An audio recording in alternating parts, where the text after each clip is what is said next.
Hello, everybody.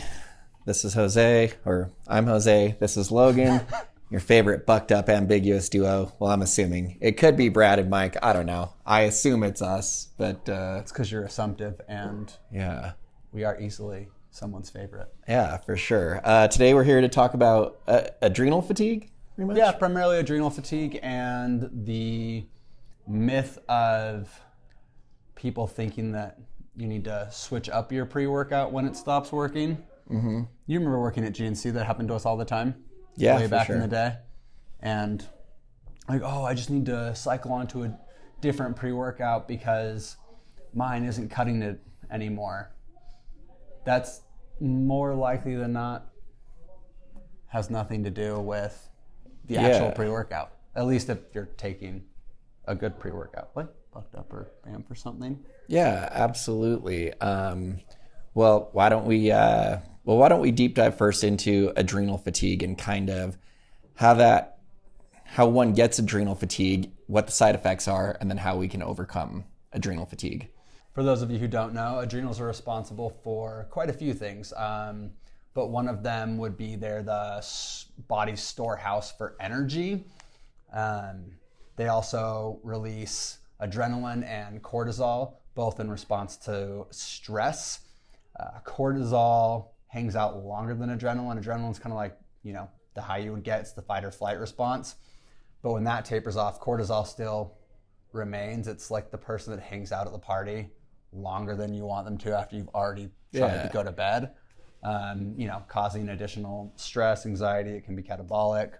Slows down your metabolism, but there is a purpose that they serve from an evolutionary mechanism standpoint. Basically, you have adrenaline, so back in the day you had to run from a saber-toothed tiger, or you hear stories of a child being pinned under a car and a mother can lift the car off that child. That's their body's adrenals pumping that adrenaline and rerouting all of its power into that specific function. So obviously there's a huge cost for this in the short term and in the long term. There's no such thing as a biological free lunch. So the evolutionary mechanism for cortisol was something like long due stress. Let's just say we have a pretty comfortable life now, but for generations, your great-grandparents, generations before them, a harsh winter or no crops coming in was completely different than a harsh winter was for us. So their body would crank that cortisol,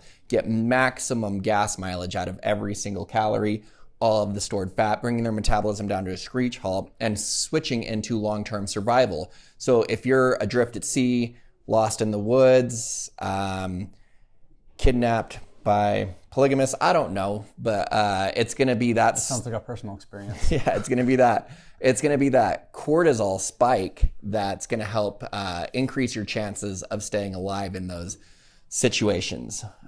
Oh, speaking of adrenal fatigue, how's the energy drink today?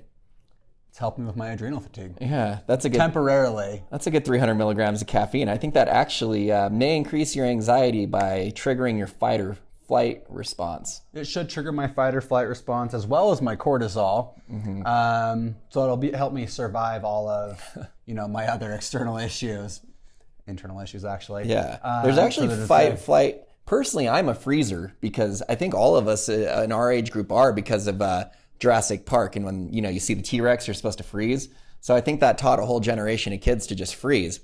Big misconception, though. If you're ever attacked by a T-Rex, don't freeze. That's just shit Jurassic Park made up. You run, you do whatever you can, but do not freeze. Have studies shown this or anything? Sure. Okay, cool. I just didn't know if we're just making all this up as we go along. Yes, do not freeze if you see a T-Rex. But you know what? If somebody gets in a horrible T-Rex accident, let them come sue me. I don't care. But so if you were near a T-Rex, wouldn't that kind of kick up your adrenaline, your cortisol? For sure. Also responsible for stress hormones. Mm-hmm. Anyway, so caffeine actually will spike adrenaline. It's kind of like the high you would get. And cortisol gets spiked or at least elevated for that as well, which can trigger, irritability, anxiety. Mm-hmm. The problem is that your adrenals should be producing energy on their own, which when I first realized that there was something that produces energy inside my system, I was blown away, because I've always just thought energy was... Yeah, it comes from coffee. It comes from caffeine, drinks, or It's like, wait, I thought it was always synthetic. I didn't know my body could do that. Illicit drugs. Yeah.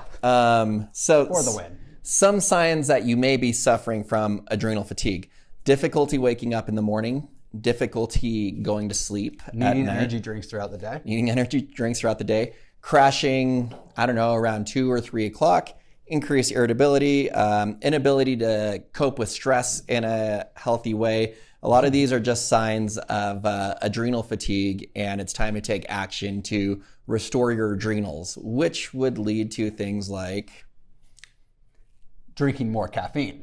Yes. No, the way to do it really would be to, this is going to sound rough, I feel attacked too, cut out caffeine. Oh. You might, experience, you've done it before. I keep on meaning to do it, but I haven't yet. I've done it a few times, this adrenal reset. Now, I will recommend, if you have a caffeine consumption problem, to taper it down. I have done it cold turkey.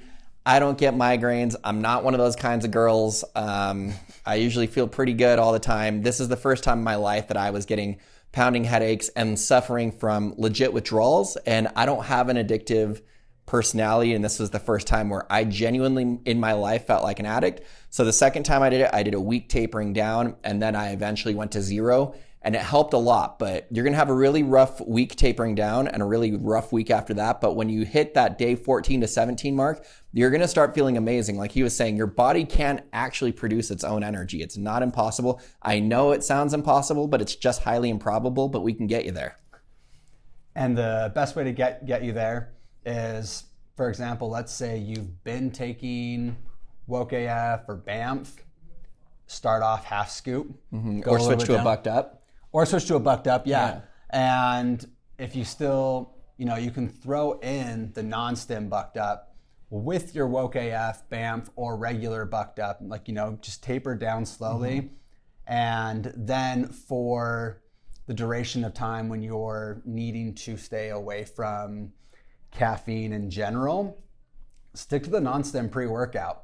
Our non-stim bucked up has literally everything our regular bucked up has for pump, endurance, stamina, focus, hydration, nootropics.